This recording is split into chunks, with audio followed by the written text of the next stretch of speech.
I want to first of all greet everybody, both here and online. We were doing a little experiment today, and I think it's safe to say Zoom is leading by a considerable margin, but that's fine. We're going to probably continue doing this mix for the semester. This is the first event of the Schusterman Center for Judaic and Israel Studies this year. Let me start by wishing you a happy and healthy 5782. Jewish New Year's starts Monday night. Let's hope it's a better year than 5781. I know that you've heard that sentiment before, as recently as January. Before introducing our speakers properly, let me just express my personal gratitude to Professors Karlos K and Barry Roseman for sharing their time and scholarship and creativity. I assumed that OU Press had already booked them solid for the year, but I am not a polite Southerner, as both of these gentlemen are, so I took a shot, and I was delighted that they agreed. The days when silence your cell phones was sufficient as housekeeping or past, at least temporarily. So please, if you're here, if you're at home, vax up, mask up for our faculty, our staff, and our students who have comorbidities, elderly parents that are looking after, or children too young to be vaccinated. And, I'm sure we'll all be glad when we can forget the word comorbidity, which is something we don't need in our vocabulary. In addition to the people who are here today, I want to take just a second to welcome Dr. Karlos K, our Israel Institute teaching fellow, who teaches at exactly this hour, but will bring her class to November Just Lunch, where she will address loyalty, belonging, and treason, questioning Israel's national identity. She'll also be hosting the annual film festival in October. September 30th, Professor Lori Barone, president of the Western Jewish Studies Association, will be speaking on Hollywood and the Holocaust, from appeasement to anti-Nazism, in addition to being one of the more eminent scholars of film. Professor Barone is also the president of the Western Jewish Studies Association, which we will be hosting in March, God willing. The 100th anniversary of the Tulsa Race Massacre has been, ought to be, on all of our minds this past year, as violent and pernicious legacy of racism has also been on our minds the last several years. But some of us have made understanding racism their life's work, and we're here today to attend to their wisdom. If you'll indulge me just one more minute, I would like to read a very short paragraph from George Mossy, a Jew, an exile from his native Germany, a gay man, and a brilliant scholar. In his book, he wrote many, Toward the Final Solution, Mossy wrote, in this book, as we move from the first to the second half of the 19th century, we concentrate upon the Jews rather than upon Blacks and colored peoples. We are examining the history of European racism, and while imperial racism was a part of this history, it was in Europe itself that racism was to achieve its goal. The final solution of the Jewish question was no byproduct of a mistaken policy. It was a program deliberately planned and efficiently executed using the machinery of the modern state. The history of anti-Semitism, at first so separate from the history of racism, which was concerned with Blacks, comes to feed racist attitudes until racism and anti-Semitism can hardly be distinguished from each other. The history of racism in 20th century Europe cannot be written without taking full account of the development of anti-Semitism. today's speaker. Dr. Karlos Hill is Regents Professor and Chair of the Clara Luper Department of African and African American Studies here at the University of Oklahoma. Dr. Hill is the author of 3 books: Beyond the Rope, The Impact of Lynching on Black Culture and Memory, The Murder of Emmett Till, A Graphic History, and the 1921 Tulsa Race Massacre, A Photographic History, which, in case the speaker said he didn't bring a copy, is here and available from OU Press. Dr. Hill founded the Tulsa Race Massacre Oklahoma Teachers Institute to support teaching the history of the race massacre to thousands of middle school and high school students. He also serves on the boards of the Freedom Center Planning Committee, the Clara Luper Legacy Committee, and the Board of Scholars for Facing History and Ourselves. And he is actively engaged on other community initiatives working toward racial justice.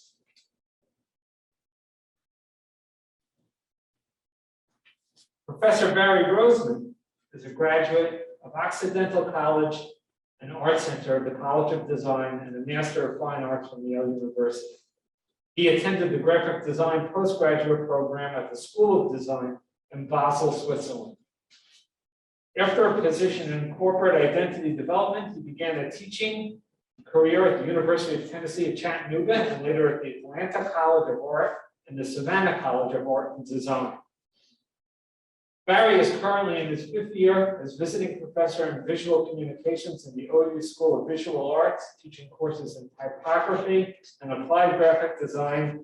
And I must say, giving our promotional stuff a nice little kick in the butt. So, thank you. Roseman has lectured on various topics of applied design and design education at several design conferences in the US as well as Europe, and most recently designed the book The 1921 Tulsa Race Massacre by Karlos Hill. And here indeed are Professors Hill and Roseman.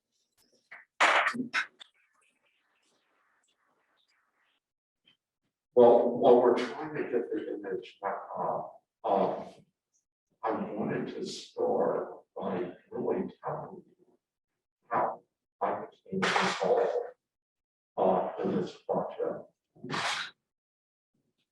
And it started really in the summer of 2019. I was in Atlanta, where my home is. It was after my 2nd year of teaching here at OU. And I was listening to an NPR program that featured a conversation about the Tulsa Race Massacre.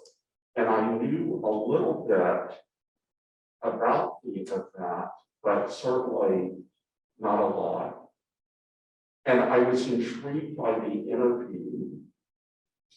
And I thought to myself, wow, I'm in Oklahoma. I'm wondering if there is a way that I can become involved in this centennial observance of the event. And after listening to the conversation, the interview on NPR, I went to the web and looked at the website for the Tulsa Race Massacre Commission and discovered that there was a OU professor who was on the commission. And so when I returned to Norman in the fall, I sent an email to Professor Hill, and he responded immediately. I was curious if some type of publication was going to be published. And we got together for a coffee, and he was telling me about this book that he had. I got it, yeah. So, Can people see that TV?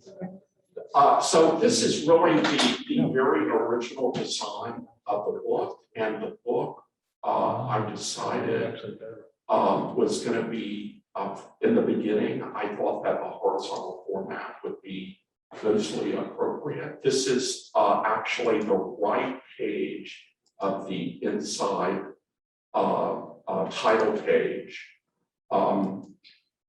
And so I had this idea since the book was about really about these photographs from the massacre. I wanted to have a table of contents that would include these photos. So for each chapter, I had this idea of using a square format for the photos and taking a portion of one of the photos that is in the chapter. So that was the whole idea behind the table of contents. And I also had this idea of really highlighting these quotations that were part of the text for the book. And then using a rule with text underneath to that referred to the quote itself.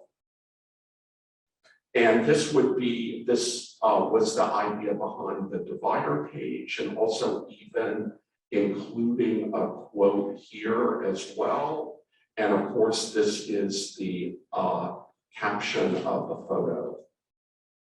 And again, the real reason why I decided on this horizontal photo format is because most of the photographs in the book are horizontal, and I wanted to show those to present those as big as possible. And so again, as a part of the idea here, the rule with the information under it refers to the quote, while the caption for the photo is here. And then I wanted to make sure that this horizontal format would accommodate the vertical photographs as well, and that did not seem to be a problem. And these are other examples of the very original design.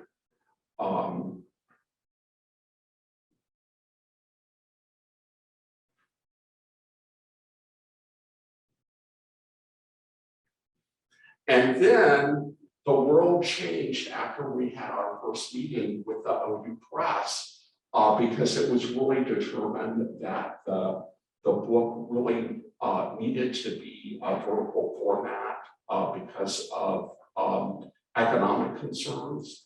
And so it was determined that the size would be 8 by 10 vertical. And so I had to really take my original idea and apply it to this new format. So I had this idea that the rule and the information under it would refer to the photograph again, but then there were some interesting problems, because would the rule extend the whole length of the width of the page if I had a smaller photograph? And I decided not, that it would be this fluctuating situation where the length of the rule would vary according to the photo. And this was actually the original table of contents for this 8 by 10 format. So it changed obviously. And this was a divider page. So one really important consideration was that I knew that we would need some type of a bold sans serif typeface. And I really thought that a generic typeface, like, if you're familiar, I'm sure most of you are familiar with Helvetica, or even Univair. I wasn't convinced that these typefaces really spoke to the historical event itself. It was interesting to look at newspapers during this period and to see what typefaces they used. I was really surprised to see these bold, condensed, sans serif typefaces being used as headlines during this period. So I did a little research myself, and I was really curious about this typeface that I had looked at called Thoroughgood Grotesque, which is a typeface that was designed at the commercial type foundry, which is one of the leading type producers in the United States. And I would say they're one of the more competent groups of designers who are engaged in this field. And I was looking at this medium weight and the regular weight, and I was curious how this looked on a divider page. So I felt as though this was a little bit too bold, but the regular weight seemed to work well. And the my collaborator at the OU Press, Tony Roberts, was enthusiastic about the choice. So this was a real stretch for me, for someone who was Swiss trained in the modernist era in the 20th century. But I decided to take a chance with this. And so these were different layouts that I did for the interior title page. And this is what I call typographic obsession. And I encourage my students to do this type of rigorous exploration. And Tony Roberts at the OU Press was intrigued with this idea of maybe just emphasizing Tulsa race massacre and having the words "the" and 1921 be subordinate, and just having it all on one line with a rule.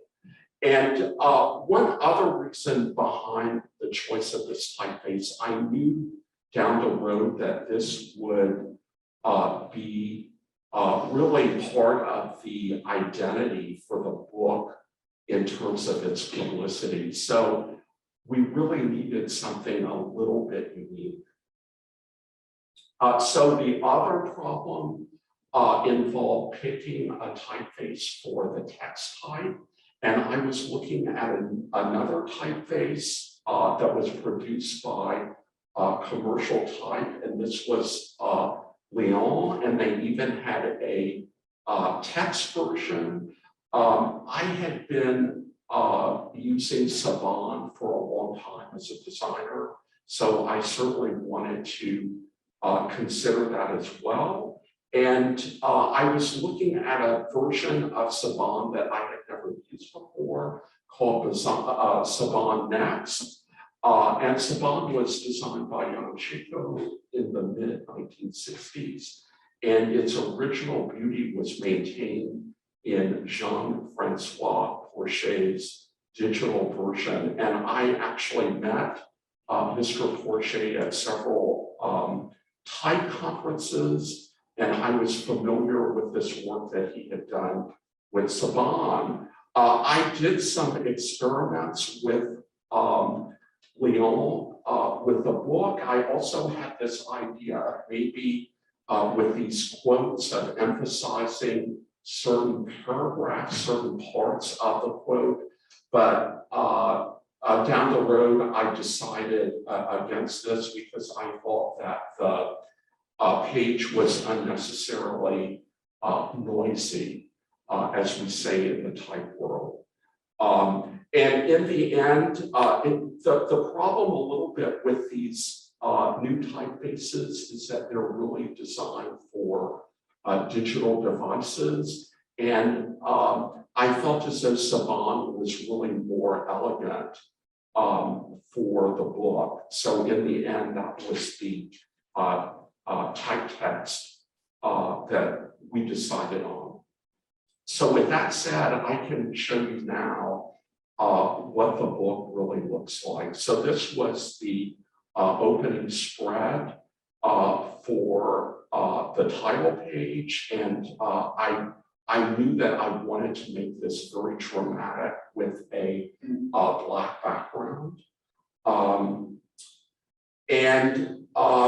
The table of contents actually ended up being 3 pages. And I was very concerned about how the OU Press was going to react to this. I'm sure that maybe this might be the first time that they had published a book with a 3-page table of contents, but in the end, they bought it, and I was very happy about that. So this is how the main spread of the table of contents looks. There are 6 chapters plus other sections that needed to have these square photographs.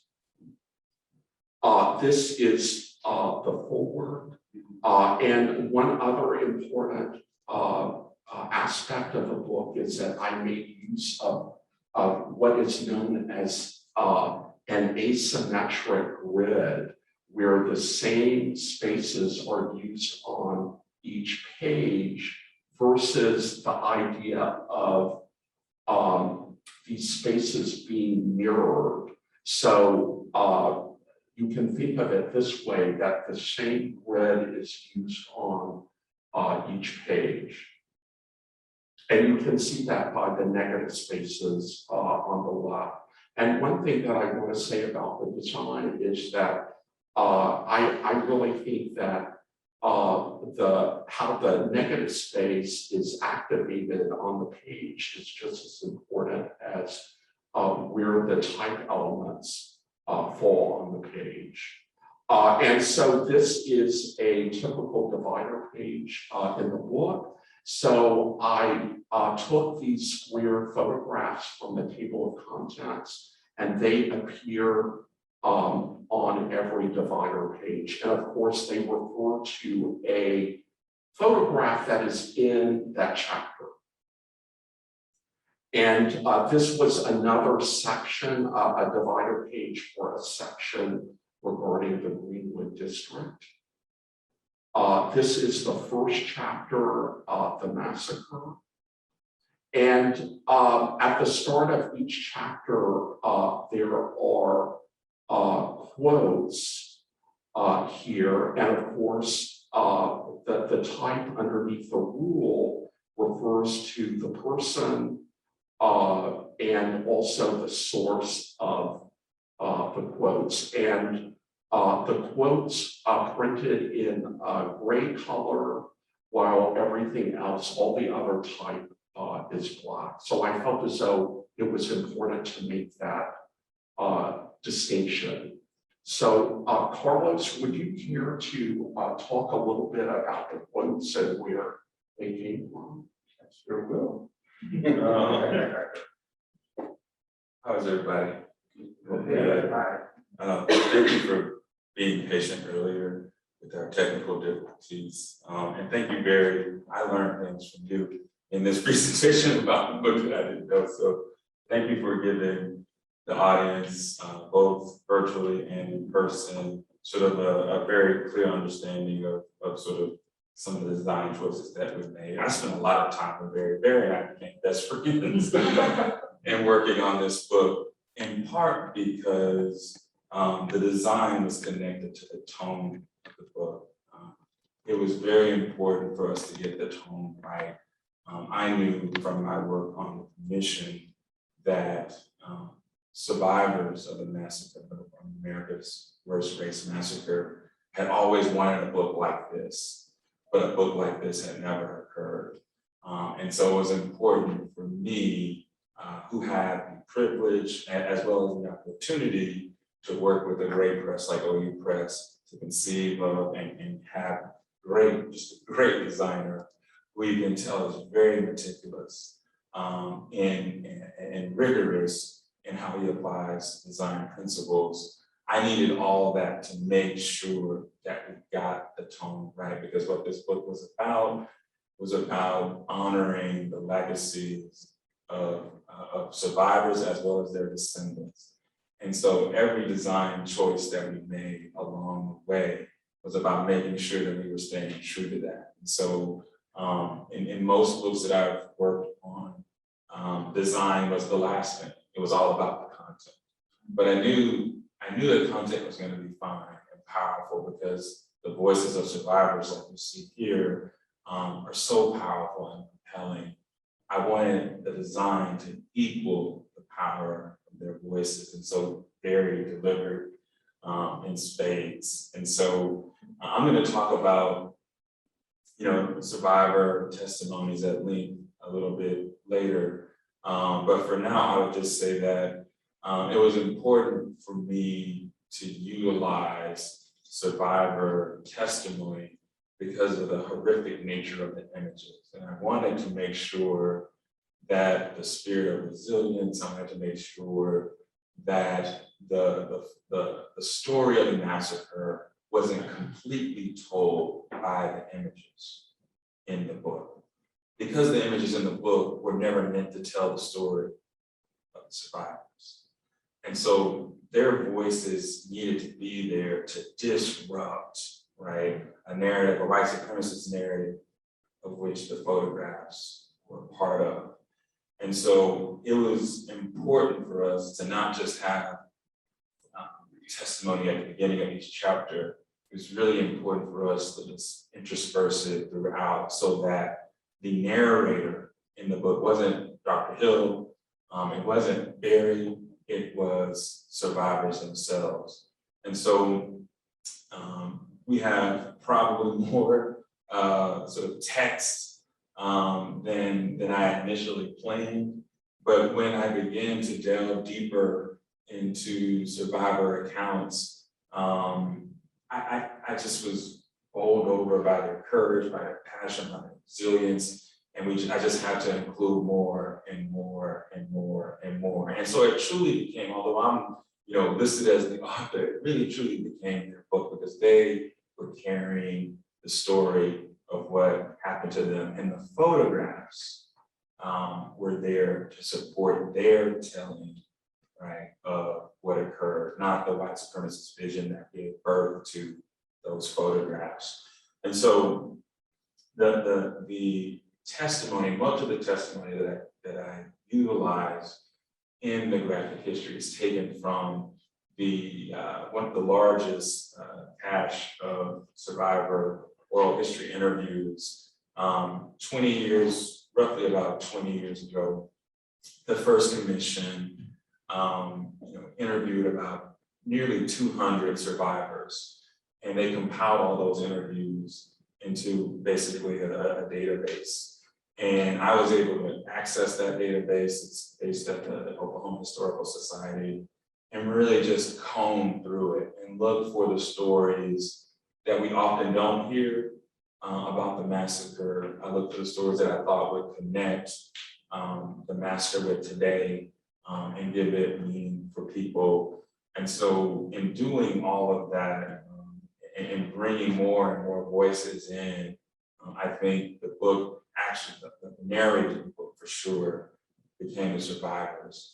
And so it was just a blessing to have Barry who could arrange the text on the page that would express the gravitas, right, that was being conveyed in the words. And so this was truly, I think as Barry has tried to articulate, a marriage between content and design. How can the design elevate and amplify the content? And so I learned so much from Barry in this process. As I said, we became best friends. We still hang out, talking about the book.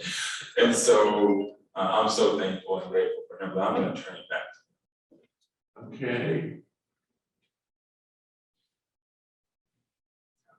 So another factor in the design of the book was that the content really changed because you were asked to write a description about each photo.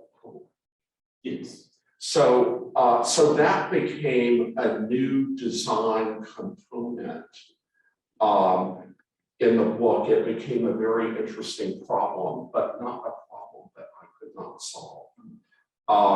And so the interesting thing about the quotes is that when there is a quote next to a page with a photograph, the positioning of the quote fluctuated according to the design of the entire spread. So here the quote is, as you can see, it's aligned with the top of the photo. In the next example, the quote is centered according to the photo. It just worked out that way aesthetically. And this is a very interesting spread because this spread had the longest quote in the entire book. So it was very interesting, my conversations with the press regarding this problem, because they did not, at first, they did not understand, you know, you can't have text going beyond this negative space. It would ruin the entire design. So in a way, what was so interesting about this was that this situation really determined the size for all of the quotes in the entire book. And I remember, I think that I had to make a slight type size adjustment. I think it maybe went from 14 to 13 and a half.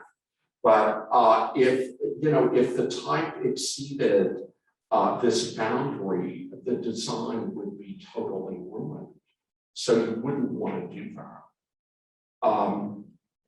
And this was a similar situation, this spread, this page in particular, because this page had the longest description of a photograph.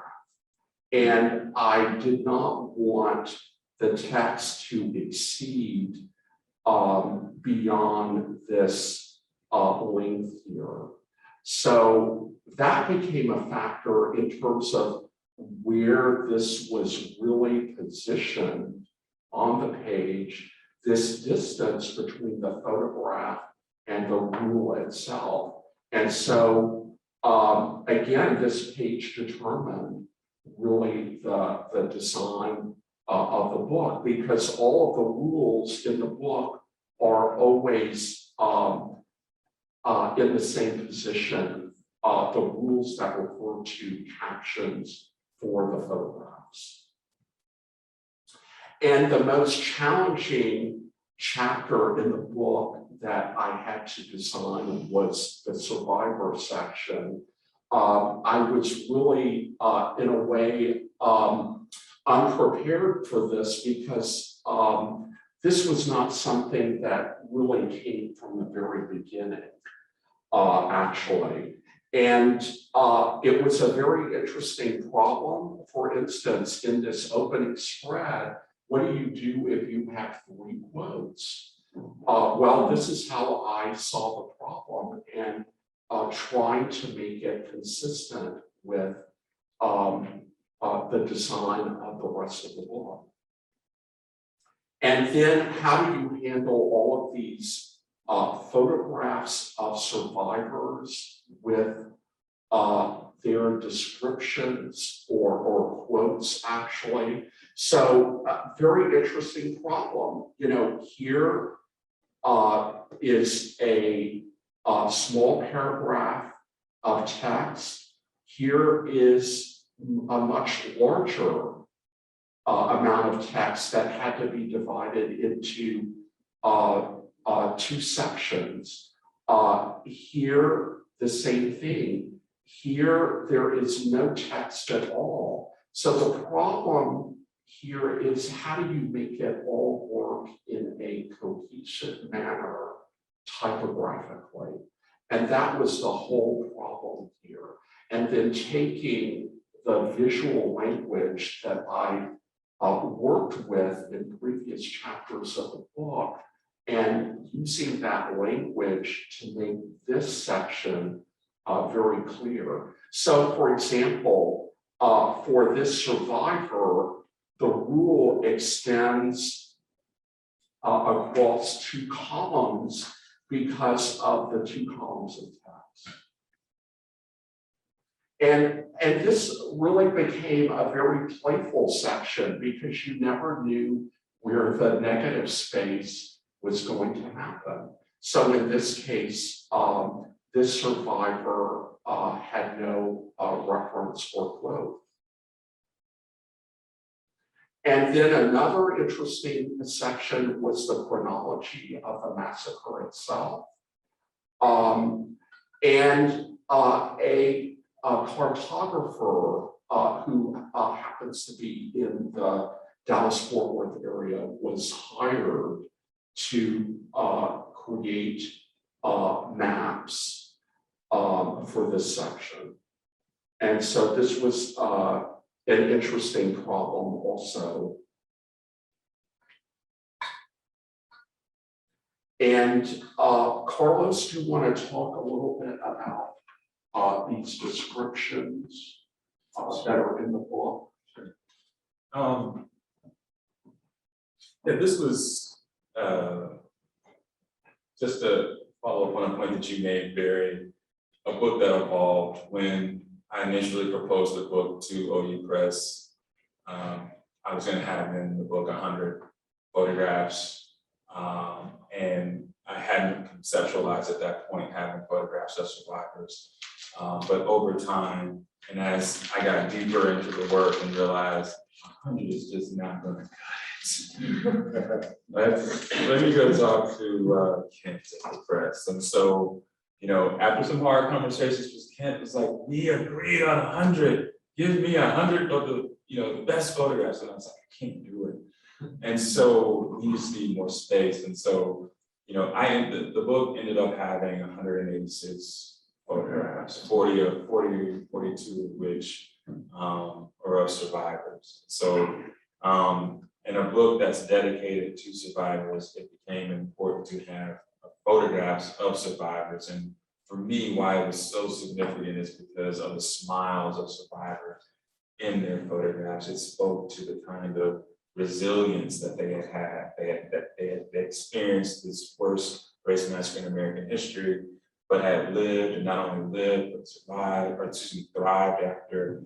And I think there's the smiles in those photographs conveys like the depth of their resilience in the face of this horror. And so it became a very important testimony to their experience to have their photographs in. It was also very important in a short book in terms of the content that in the front matter to kind of tell the story. It was very important to leave readers with a clear understanding of what occurred, because even to this day, I've studied this, talked to a lot of experts like Scott Ellsworth and others in the creation of this book.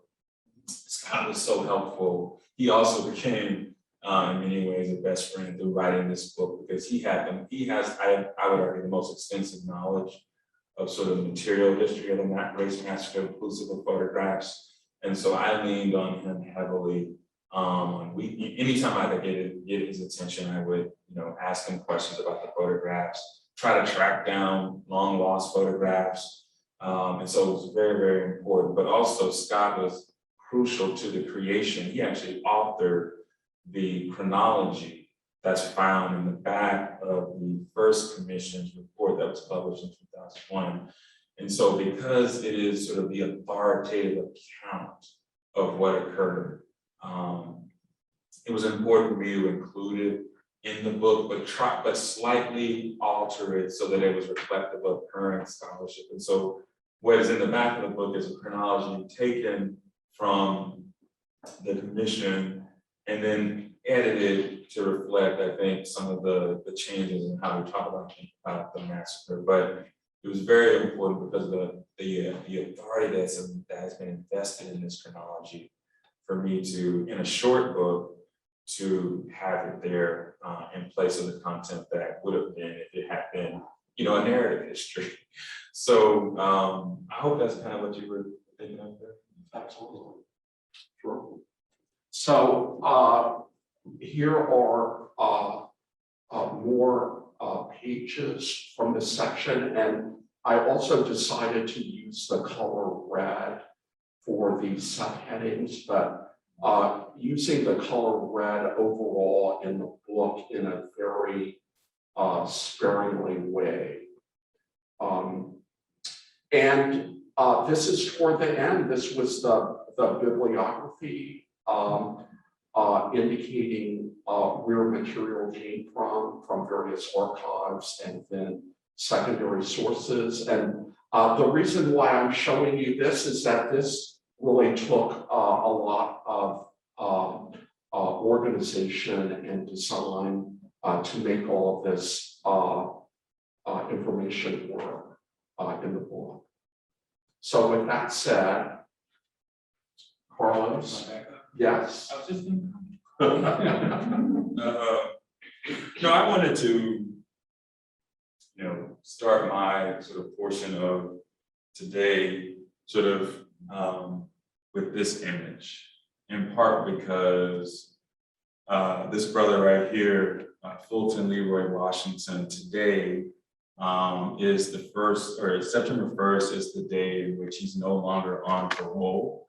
And he served for 21 years in federal prison. He was wrongfully convicted for drug-related offenses, spent 21 years in prison, was exonerated, or given, his life sentence was commuted by President Obama in 2016. Since 2016, he's been living free and creating beautiful art. And so this is one of his latest paintings that tells the story of the 1921 Tulsa Race Massacre. And when I saw this, I did an event for the Hammer Museum in Los Angeles, and they told me about Fulton. And since that day, I've been utterly fascinated with him. And actually went out to LA this summer to interview him. And then ultimately in June, he was a part of the commission's National Day of Learning. We spent a whole session just talking about this image, the power of this image that tries to connect the 1921 Tulsa Race Massacre with the 2021 Capitol insurrection, as well as police brutality against not just Black people, but Black children. And so this painting in so many ways was just sort of spiritual for me, because it just connected so much that I was thinking about and writing about.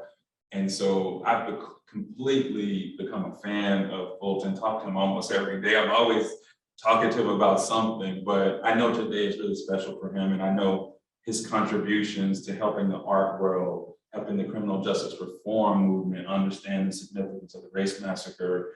It's just important for me, given how important this day is to him, to start the presentation with that.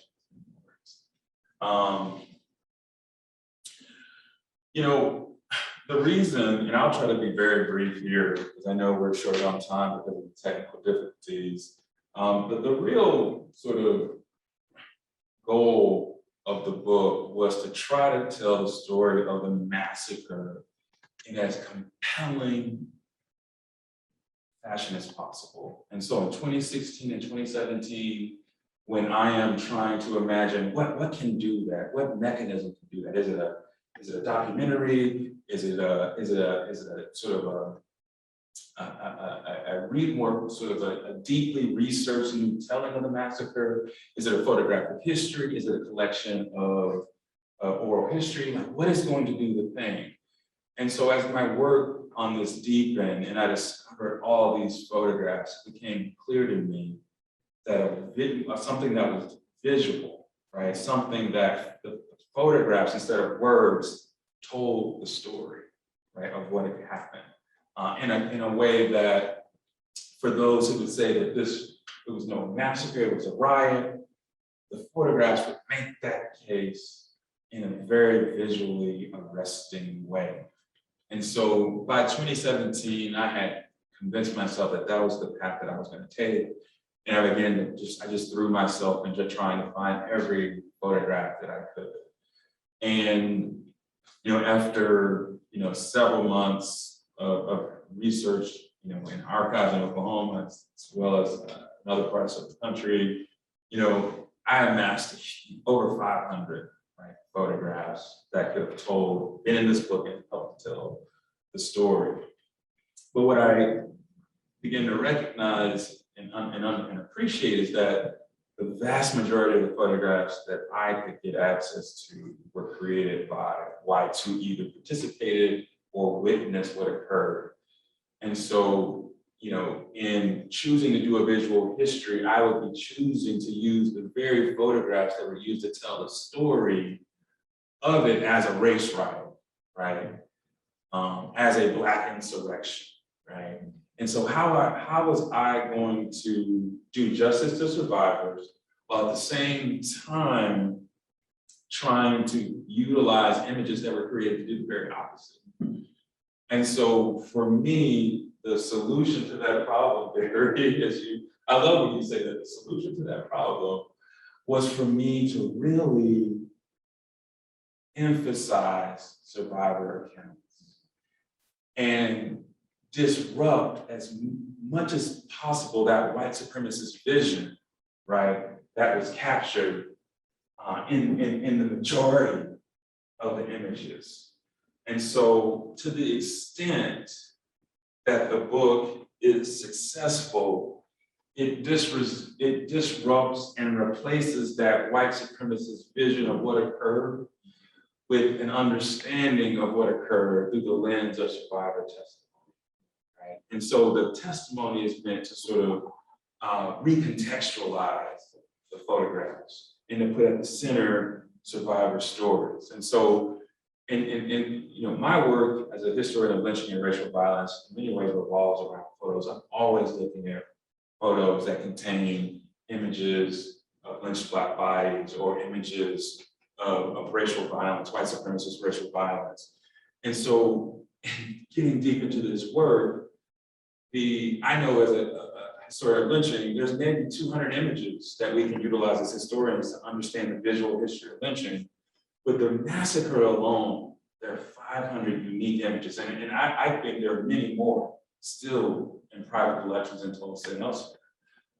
There were photographs in private collections that I was not able to get access to due to COVID that came online as I was getting near to submitting the book to the press. And so there's much more work and many more photographs out there that can help tell the story.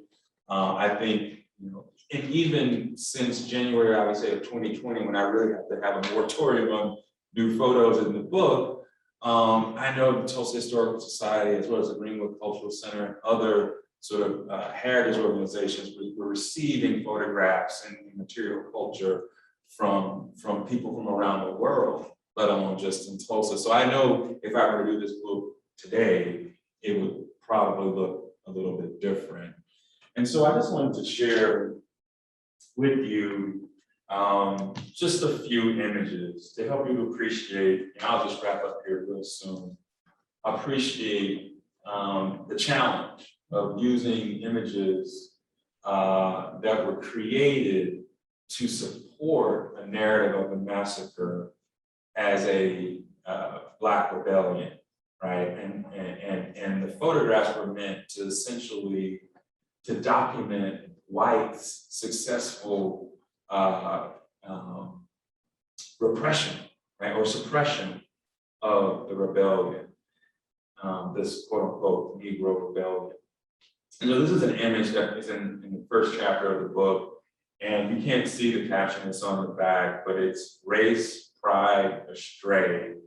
And then there's other text that kind of gloats about these men have sort of claimed the property, appropriated the property of massacre victims and survivors.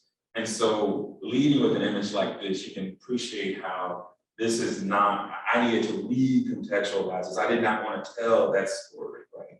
I wanted to tell the story of how this impacted the community and put them at the center of it. And so the text that envelops, right, the images are meant in many ways to just disrupt the narrative that was initially centered in 1921. For me, these photographs weren't just a visual record of what happened, they carried with them arguments. And I think this photographs, of all the photographs, I look at almost every day. I always open the book and look at it. And every time I look at it, I think something different. But this photograph, running the Negro out of Tulsa, really helped me to formulate why we should talk about this as a massacre versus a race riot. The intention wasn't just to terrorize Tulsa's Black community, it was to expel them, right? To expel more than 11,000 Black residents from one of the wealthiest, some would say the wealthiest Black community in the country circa 1921. And so, reading the narratives of survivors and them talking about the kind of loss and deprivation that they experienced because of, and then marrying it with a photo like this, it just became clear to me that this was no riot, right? This was a military style assault on a civilian community with the intent being to drive, right, Black residents out of Tulsa. And this idea was confirmed for me when I began to dig deeper into Oklahoma history and began to understand that even prior to the massacre, there were 6 communities where similar attacks on Black communities occurred in Oklahoma in the lead up to 1921. And there were several after 1921. And so running the Negro out of Tulsa wasn't unique to Greenwood or to this episode. It was something that occurred on a smaller scale in Oklahoma throughout its young history. And so for me, this photograph clarified my argument and helped to really center, right? And explain in a different way survivor accounts of the gravity of what was at stake here. This photograph, which if you go to Greenwood and you go to the John Hope Franklin Reconciliation Park, has been turned into a statue because it's so arresting and powerful. And, it was really important for me to kind of capture just the ways in which the violence against this community, this historic community, was codified and commodified by whites. And this photograph where this gentleman is obviously posed and wants to appear mincing, wants to document their role in this massacre. And then behind, you can see, you can't really see, but behind here is this is Greenwood Avenue, and this is the Dreamland Theater here. And so, as Greenwood is literally burning and the Dreamland Theater is burning, you can kind of see the smoke here. You have members of the mob taking photographs, posing in front of buildings that are burning and being looted at the same time. And so for me, I created, the idea for this book occurred prior to Lovecraft Country, the HBO series, The Watchmen, another HBO series that told the story of the massacre in a very visually compelling way. In a context where you can't imagine that, HBO doing two feature series on one particular historical event. I thought images such as this would really convey the power and the gravity of what occurred. And so this image is one that I also look at often and try to imagine who this man was and in his life before and after in part because one of the real tragedies of the massacre is for so many of the whites who are pictured in these photographs, we don't know who they are, right? There's a level of anonymity that they have, and that anonymity has shielded them from accountability. And so I often, look at the photographs and wonder, is there someone out there who knows who this young man was, and whether they would ever come forward? Because while reparations may never truly occur, that is, for survivors, we can know more about those who participated. And if we know more, there's the hope that we can hold them to a certain degree accountable. And so that struggle continues. I'm just going to end very quickly by sharing with you a few photographs. And I'm just going to do them in quick succession because we're well over time. But this is a photograph of the Dreamland Theater, this historic theater, and at the center of the Greenwood district, what we call Deep Greenwood, the first 2 blocks of the district, historic district. This mecca of Black entertainment destroyed. You have here, again, Greenwood Avenue, and similar to the last photograph, or next to the last photograph I showed you,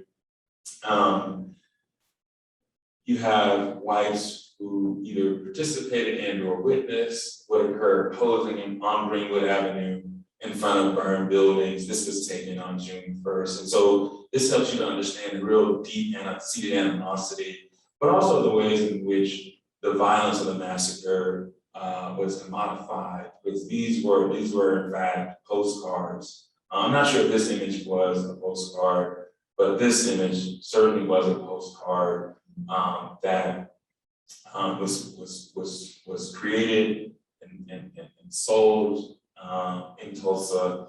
And for me, again, much like the photograph running the Negro out of Tulsa, this helped me to really confirm at least some of the sentiment among the mob was that this was a rebellion, right? And that we had successfully suppressed and captured those quote unquote Negroes responsible, right, for this rebellion. And so this photograph is important for me because it was meant to sort of capture the submissive nature of Black men who had fought bravely but were quote unquote defeated in this insurrection. And so this photograph was not meant to tell their stories. In many ways, it was meant to mock them. And so this photograph became really important in part because of a story that I truly wanted to tell, was of how the Dreamland Theater was rebuilt, and that the race massacre, this worst race massacre in American history, wasn't the end of Greenwood's history. In many ways, it was its beginning. Because 20 years after the massacre, the Greenwood district experienced, I would argue, its renaissance. From 1940 to 1960, there are as many, if not more, businesses, Black-owned businesses in the Greenwood district. The Greenwood district was certainly larger by 1941. So at least, nearly twice as big as it had been in 1921. And so not only did Greenwood survive, it actually thrived after the massacre. And it was important for me to tell the story of how that occurred, like who was responsible for that, right? Because it certainly wasn't the city of Tulsa or the state of Oklahoma. And so it became very important for me to shine a light on those individuals. And I would say the person that we could say is most responsible in the early period for Greenwood's reemergence is B.C. Franklin. He's pictured here because imagine a community the size of Greenwood, a 35 blocks area destroyed in less than 18 hours. And law offices, homes, churches, schools, hospitals, everything in the community. Only a few buildings, Booker T. Washington School, high school, were left untouched. But hospitals and everything else was completely laid waste to. And so in a context like that, what does B.C. Franklin do, who's a Black lawyer in Tulsa? He sets up a tent and he has his law and he begins to fight for Greenwood, so much so that he saves the community from being converted into an industrial district. Right? That was what the city had plans for Greenwood after the massacre, but he stopped it through a legal injunction. So it became important to tell the story of how this community re-emerged. And so the photographs, particularly in chapter 5, 4, and 5, are meant to do that. So this is Vernon AME Church. It's a very sacred and special place. It's the one place in Greenwood where you can still touch, the cinder blocks from 1921 because the church has left it untouched. And so it's a very powerful space. If you ever get a chance to be in Tulsa, it's worth stopping by Vernon AME Church. This is the Greenwood district only a year after the massacre.